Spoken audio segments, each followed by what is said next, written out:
আমাদের কষ্ট দেওয়ার জন্য কেউ পানি ছেড়ে দেয়, আল্লাহ তাদের বিবেক দান করুক। এটা তো শিল্পী সমিতি সৃষ্টির পর থেকে অসহায়, বন্যার্থ, বিভিন্ন দুর্যোগ যখন হয় শিল্পীরা সমিতির মাধ্যমে সবসময় পাশে দাঁড়িয়েছে। সেই ইতিহাস যারা তৈরি করেছে তাদের ধারাবাহিক হলে আমরা পরবর্তী প্রজন্ম এই কাজই করে যাব সবসময়। সেটা হলো শিল্পীদের কাজ যে জনমানুষকে ভালোবাসা এবং জনমানুষের পাশে থাকা, অসহায় মানুষের পাশে দাঁড়ানো এবং মানবিক সহায়তা দেয়া, এটা সবসময় করে আসছে বাংলাদেশ চলচ্চিত্র শিল্পী সমিতি।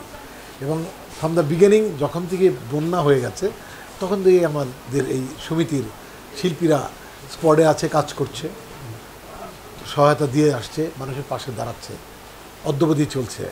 এইটা আমাদের আসলে আমরা নিজস্ব অর্থায়নে সেটাই হচ্ছে, যার যা কিছু পাচ্ছে তাই আসতেছে, ওইভাবে আমরা পাঠিয়ে দিচ্ছি।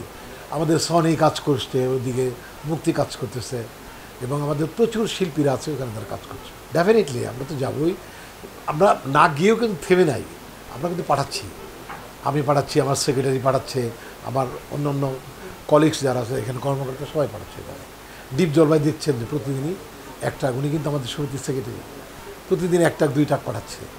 অতএব কর্মকাণ্ড থেমে নেই কোনো কিছুর জন্য, এটা চলমান। আমরা বিশ্বাস করি যে বন্যার পানি যখন কমে যাবে তখন কিন্তু একটা সত্যিকার হাহাকার তৈরি হবে।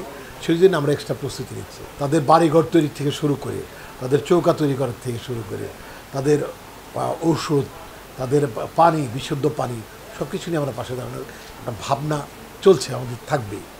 আমরা আসলে খুবই প্রায়ই দেখি যে এরকম হচ্ছে। আর ইদানিং আমরা আপনাদের মাধ্যমে জানতে পারি যে সুইচ গেট ছেড়ে দিয়েছে, ফারাক্কা বাঁধ ছেড়ে দিয়েছে, দেখছি নিউজও হচ্ছে। তো মানে এটা নিয়ে আসলে আপেক্ষিক ব্যাপার, এটা গভর্নমেন্ট টু গভর্নমেন্টের বিষয়। তবে আমরা দুঃখ প্রকাশ করবো এটাই, যদি আমাদের কষ্ট দেওয়ার জন্য কেউ পানি ছেড়ে দেয়, আল্লাহ তাদের বিবেক দান করুক।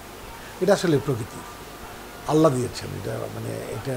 এটা মানতে হবে যে আল্লাহ না দিলে পানি আসে করতে গিয়ে, তাই না? আর্টিফিশিয়ালি কেউ কাউকে ব্লক করতে পারে। আমাদের পরিকল্পনা, আমরা তো আসলে একটা আমাদের কমিটি আসার পর থেকে দুর্যোগ চলছেই। একবার রাষ্ট্রের অবস্থা গেল, আবার বন্যা, আমাদের সমিতি নিয়ে এগিয়ে যাব সেই স্কোপটা আসলে পাচ্ছি না। আমরা খুব অশান্তির মধ্যে চলছে আমাদের সময়। হ্যাঁ, আমার প্রেসিডেন্ট সারাক্ষণ আমার সাথে যোগাযোগ আছে, রাতে টাইম ইনস্ট্রাকশন দিচ্ছে, তার সাথে যুক্তিবুদ্ধি হচ্ছে। আজকে টাকা পাঠিয়েছে আমেরিকা থেকে মিসেস সদাগর ভাই, এবং উনি খুব শর্টলি আমাদের সাথে জয়েন করবে। উনি একটু সিক, উনি খুব মুভ করতেও পারছে না, ভাবির সাপোর্টে উনি আসতেছেন। সাধারণ মানুষের হেল্প আমরা এখনও নিচ্ছি না। আমরা শিল্পী ওরিয়েন্টেড, এফডিসি ওরিয়েন্টেড, এইভাবে আছি। আমাদের প্রেসিডেন্ট আসার পরে তারপর আমরা চিন্তা করে বাইরের হেল্প আমরা নেব কি না, আমাদের যতটুকু যোগ্যতা আছে, আমাদের নিজস্ব যা আছে তাই দিয়ে করবো। এটার মধ্যে একটা স্যাটিসফ্যাকশন আছে। আমি যদি আমার পকেট থেকে করি, আমার খাবার একটু কম খেয়ে কাউকে দিতে পারি, সেটা বেশি অন্তরাত্মাটা শান্তি পায়।